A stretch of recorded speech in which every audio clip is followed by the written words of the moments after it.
Hi, everybody. This is your friend Daniel Hutchins, and today you see I'm wearing my newsboy hat. I'm just chilling, but I decided I'll do an early video, early morning video, and we're gonna be talking about something from our friend Screen Rant. Yes, our friend Screen Rant. First, we're gonna talk about Loki, and then we're gonna talk about some other things.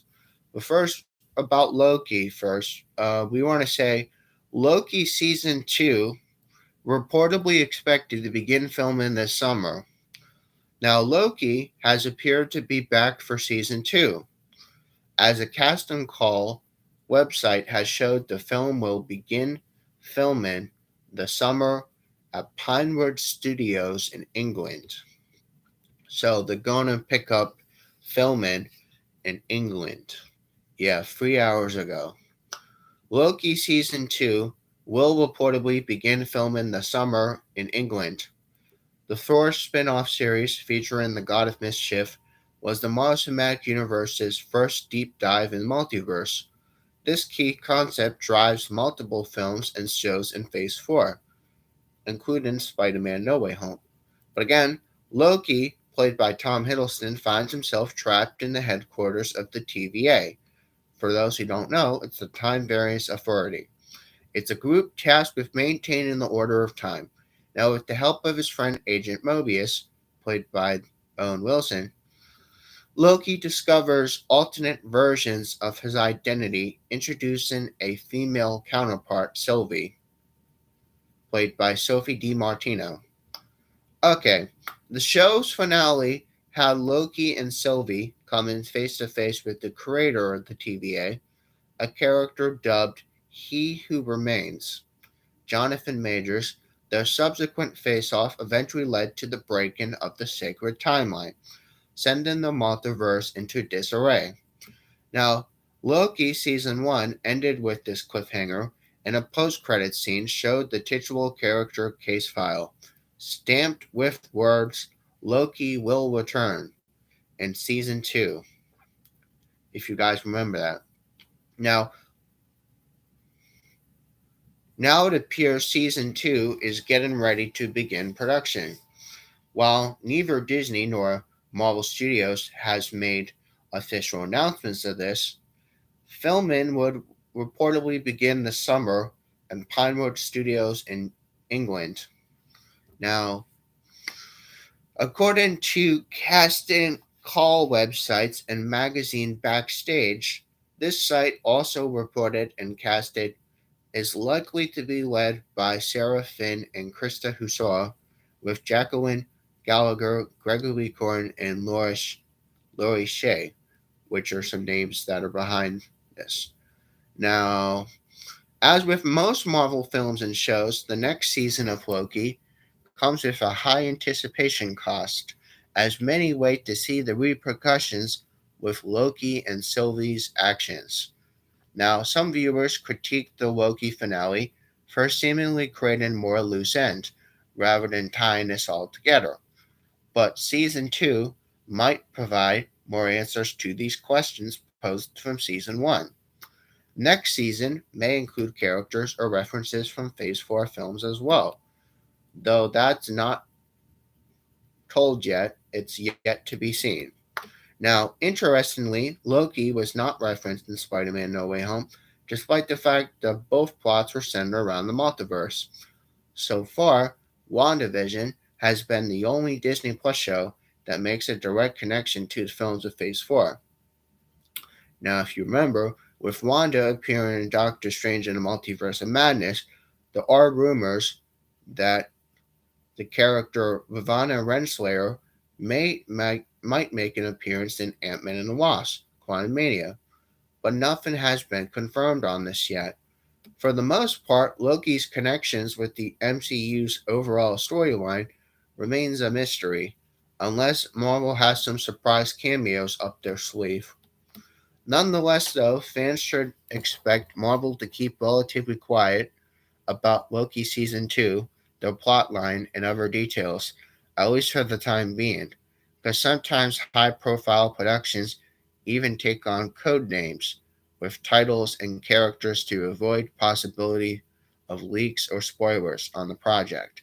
So those answering the casting call for Loki may not even realize what they're auditioning for until late in the process. It all adds up to an intrigue surrounding one of Marvel's trippiest and most complicated shows to date, which will no doubt go in history and has peeled to those screens once Loki Season 2 drops on Disney Plus in the future. Okay, guys, well, let me know your thoughts about that, about Loki Season 2. Let me know your thoughts. We're gonna keep going. So there's a lot of new things on Screen Rant we want to talk about. Loki was one of the things I want to talk about. Okay, so we're gonna keep going. I'm just a little sleepy, but I had about 8 hours of rest. So, like I said, it's pretty good. Alright, now we're going to be talking about Batman again. Yeah, Robert Pattinson has defended has defended all Batman movies, including Batman and Robin. Okay, so Robert Pattinson lets his fanboy side show as a bit of him admits he has seen every Batman movie and doesn't believe any of them are bad. Okay, 7 hours ago, guys. Robert Pattinson is showing his support for all of Batman and the movies that came before him, declaring that there are no bad ones, actually. But though the character of Bruce Wayne has been brought to big screen by numerous times over the years, one of the most anticipated movies of 2022 is Batman. Now, indicating there is no franchise fatigue here, directed by Matt Reeves, the Batman stars Pattinson as a Bruce in his second year of being Gotham vigilante. He finds himself facing a new challenge in the form of the Riddler. Okay, the new film is only the late in the long line of Batman movies. Now, the character has been depicted in film ever since 1943, which led to a serial film from Columbia. Now, in terms of the more modern day Batman movies, Bruce Wayne was played by Michael Keaton, Val Kilmer, George Clooney, Christian Bale, and, don't forget, Ben Affleck. Now, unsurprisingly, though, fans have their opinions about which ones were better and which ones often Clooney's end up to the bottom of the list. Yet, there is a late addition to this ever grow list of fondness for everything that came before him. Okay, now speaking to the total film via the game Radar, for a new feature on Batman, Pattinson opened up about his long standing affection for Batman. He revealed he's seen every Batman movie in the theater, presumably even 1989, Batman and beyond. Now, he feels that none of them are truly bad. Yes, that even seems to include Batman and Robin, he said. So, out of all the comic book characters, that kind of movie, I've seen every single one of the Batman movies in cinema, which I can't really say I've done for many other series. I always really look forward to them coming out. A combination of just being so attracted to them. Also, feeling like I've had a lot of movies made about it, and none of them are bad movies. People kind of shit on some of them, though, but they're not bad. They all kind of completely achieve what they set they achieve, and they're really interesting, according to their time and their place. I don't know, I just had a weird instinct about it, but I've always loved Batman. Okay, that's what he said. Okay, now I kind of see what I'm saying. So, as oftentimes happens with any long running franchise, the Batman series has its ups and downs. Therefore, there are truly dedicated fans who might be hard pressed to support every installment. Again, Patterson can find something of worth in each one and recognize what they set to do. or a special thing. It also showed that Pattinson's understanding of the character goes deeper than most people assume when he was first casted. There was some backlash when he joined Batman, but although it's done since then, it's proven he's an excellent pick for the role. Okay, with the Batman steadily drawing closer, the question on fans' minds would revolve around where it falls on the character's overall ranking. The hype might have been many believe will be among the best, but Batman fans could be shrewd in their opinions, even if it turns out they unlike what they are expecting. Hopefully, those that might come away from Batman disliking could adopt the Pattinson mindset of appreciating what does anyway. It is a pretty great way of approaching Batman movies, and it might just be what audiences these days really need. Okay, guys, let me know your thoughts about that. I think it's pretty cool. Robert Pattinson defended all the Batman movies. I think it's pretty cool. We're gonna keep going. Yeah, we're gonna keep going. There's still more, guys. Yeah. Uh,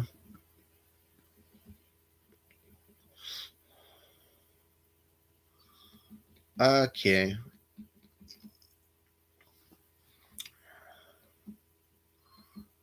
Let's see.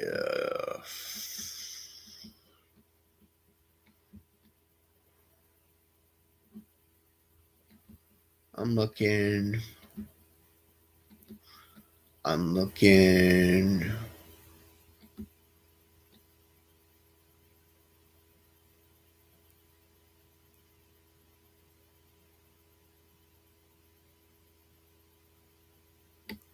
Okay. We're gonna be talking about Wolverine. Yeah. Wolverine's son. Wolverine's son was responsible for Punisher's worst redesign.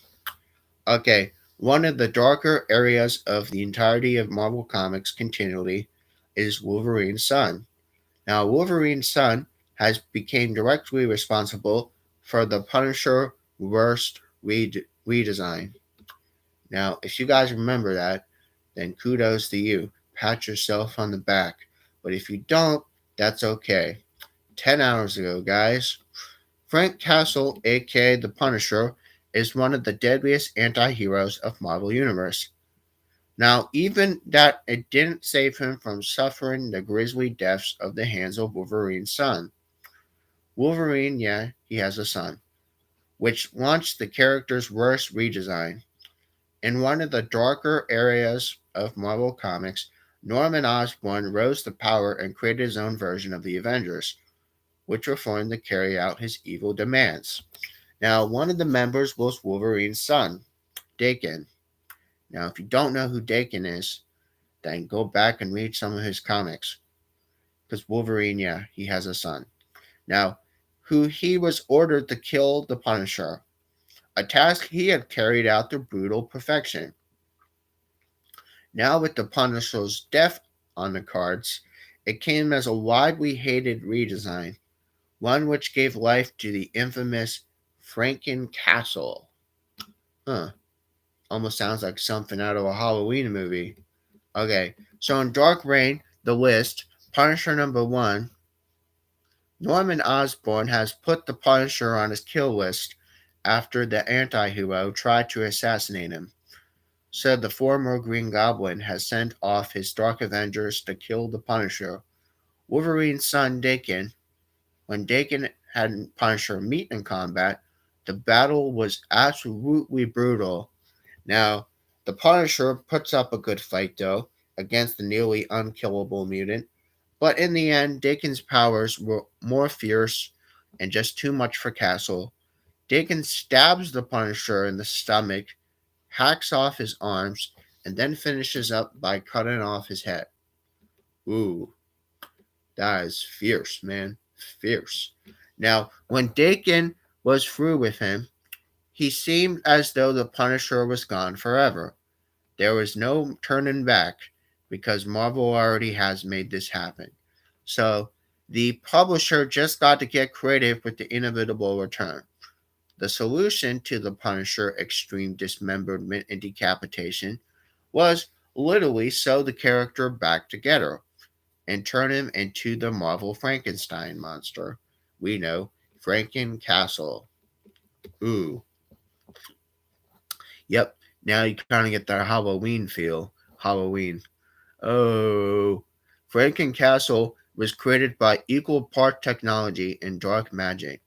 His corpse that was sewed back together, then brought back to life using cursed magic from the Marvel Bloodstone, with a little extra boost of electricity to get him moving.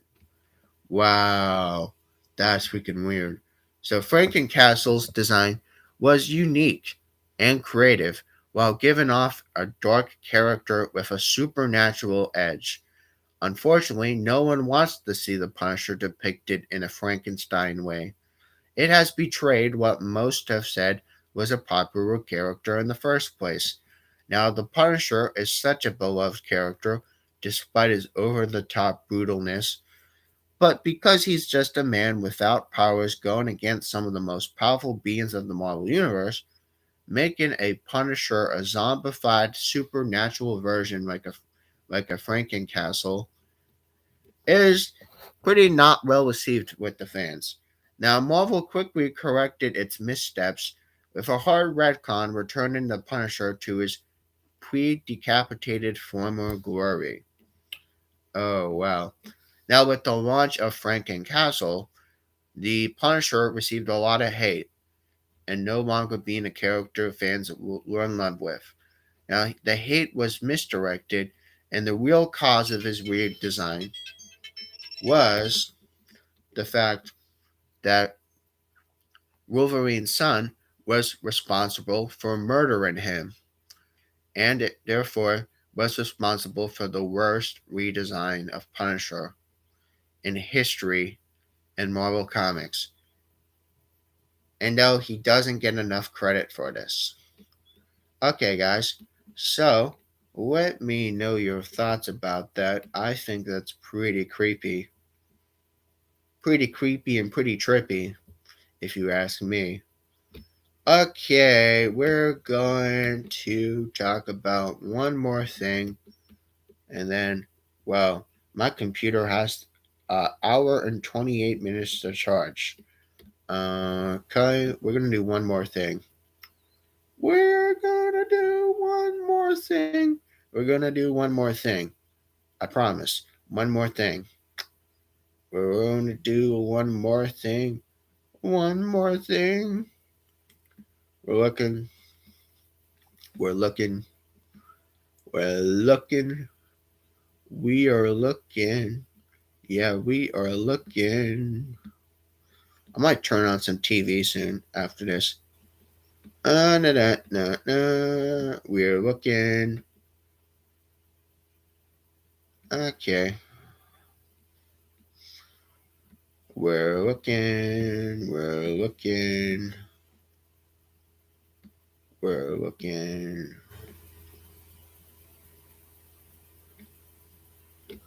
Okay. The last thing we're going to talk about is Superman. Yes, Superman. Superman writer has revealed hilarious errors behind the misreporting of his Superman sales. Okay, guys. So let me know your thoughts about this. Tom Taylor is not a stranger to online criticism. One wrong statistic has led him to show fans how well Superman comics were doing. Okay. 11 hours ago, everyone. Warning, there are spoilers. So, rising DC star and Superman writer Tom Taylor is setting the record straight when it comes to the comic sales. Now, after receiving a slew of online messages that disparaged, or should I say, has hurt Taylor's direction of his series, as well as celebrating his supposed sweeping sales, Taylor took it to himself to explain why the commentators are misinformed at best and are outrageously wrong at the worst. Now, Tom Taylor has been writing for DC for quite some time now, writing in several notable series like Deceased and the tie-in books for Injustice video game. Now, Taylor is currently headlining several books for the Infinite Frontier with favorites like Nightwing and Superman Son of Kal-El. Now, if you have read any of Nightwing or Superman Son of Kal-El, then kudos to you. Pat yourself on the back. But if you hadn't, that's okay. Taylor also made headlines late last year when the new Superman, Jonathan Kent, yeah, we talked about him being bisexual. If you remembered, I talked about that on the channel.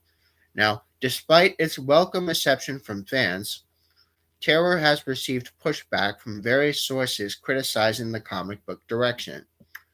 Okay, so recently things come to the head when Taylor posted on Twitter, where most of our social media drama comes from, has woken up to the piles of strangers in my mentions attacking the sales of Superman Son of Kal-El, issue number 6. Now, if you have that book, kudos to you, but if you don't, that's okay. Celebrating his failure over comics. Now, in direct responses, Taylor began the thread demonstrating how sales have been trending in the series. He mentioned the issue with John coming out to hit the top 10 comics for November of last year, and with every issue up to number 5 were all sold out. Can you believe that? A lot of people were buying this. Now, to drive Taylor's point home about the low sales of his series, they've been often exaggerated. Yeah, exaggerated. He linked several articles mentioning his sixth issue didn't even make top 50 in comics in last last year in December. That's kind of brutal, man. Why didn't it make top 50 in December? Wow. Okay, so Taylor's blunt response was the sixth issue hadn't even been released in December because there were some setbacks. Okay, so someone replied to Tom Taylor on Twitter saying, okay, accurate physical comics book sales to stores are hard to come by, but some good sites do reported estimates. Sometimes they are close, sometimes they're off by a lot. I'm sorry to say this, man, but this is true, and so many are reporting Superman number 6 did not sell well in December. Wow. So people just didn't buy it. It's like, what? Okay. So because it didn't come out until January. Wow. Yeah, then he shows a picture, he screenshotted. Superman Son of Kal-El 2021 number 6. Original published date January 4th, 2022. You see, he highlighted it. Now, you could go to Twitter and you can find this, but it has over 6,000 loves and 230 replies. Okay, there's no doubt that Tom Taylor is aware of this, but how certain sections of the internet are not for fans of his writing, nor his direction with Jonathan. Now, Taylor even admitted even when it comes to physical comic book sales, it is hard to determine what might be selling and what isn't. The entire ordeal was that shows Superman Son of Kal-El is doing well in terms of sales, at least in digital forms. Now, using 1 month sales to judge a book hasn't been released yet is so wrong, guys. It's almost laughable. But Taylor does make a larger point that juking the statistics in order to push a narrative home is the problem when encroaching to the realm of comic books. As comic books have shifted to become more open in a welcome environment for readers need to keep an eye for the content that seeks to manipulate emotion using misled figures. Now, instead of providing data that has reflected on reality. As Tom Taylor's time as Superman Son of Kal-El has continued, only time will tell how his future sale will look. But as long as the correct month is used to judge this, it should be pretty easy to figure this all out. Okay, guys, this is another quick 20 so minute or so. Again, let me know your thoughts. So yeah, I'm just chilling. As you see, I'm kind of leaning back on my bed. Probably take my hat off. Yeah, should be pretty good. So yeah, I'm just relaxing. You see, I'm pretty relaxed. So I'll catch you guys in a couple or so hours, and I'll see you guys for some more later. See you guys around. Bye.